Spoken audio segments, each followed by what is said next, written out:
This is a sensitive issue because the men and women on the borders are sticking their life out every day. We bow down to them for their services to the country. All of us are well and doing what we have to do only because you are doing what you have to do, otherwise we wouldn't be able to do what we're doing.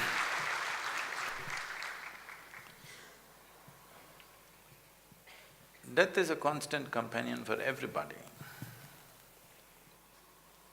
I'm not trying to belittle this, but a soldier is more conscious of this than anybody else.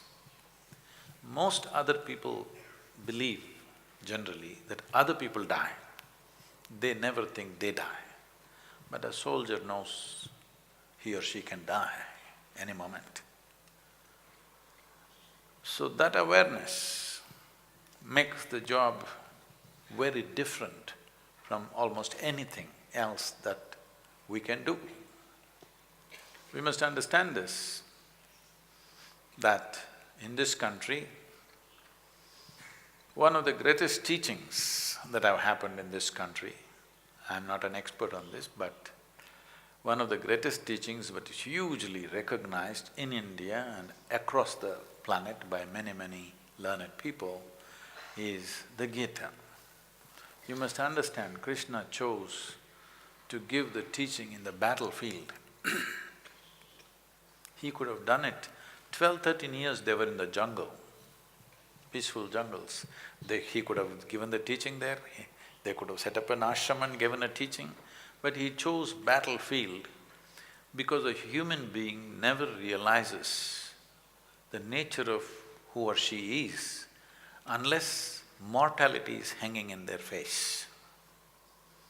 The reason why I'm constantly talking about death, I refer to people's death, but then it becomes very oppressive if I keep on talking about their death, so I keep talking about my death. To a point where recently somebody asked, is Sadhguru healthy, is something wrong with his health? Nothing wrong with my health. But you may be healthy, but you still die. You may be young, you may still die. You may be fit, but you still die.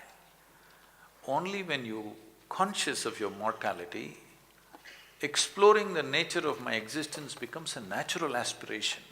What is beyond this body? I'm not trying to belittle the situation of the Jawans and the officers who work on the borders, facing extreme situations and danger and death in real time, not as a concept, real time. I'm not trying to in any way belittle that, but I'm saying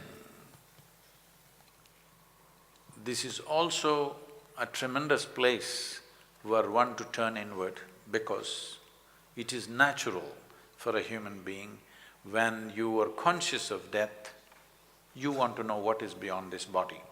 And that longing is called spiritual process.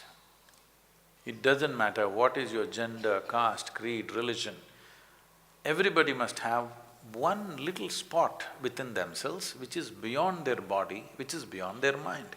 If this comes into their experience, when the time comes, either in natural ways or in unnatural ways, when time comes to shed this body, you will do this very gracefully. For every human being, I'm not just saying for a soldier, for every human being it will come. You don't know when it will come. But if you had an experience beyond this body, beyond this mind, your ability to handle this aspect of life would be incredibly better than the way it is right now.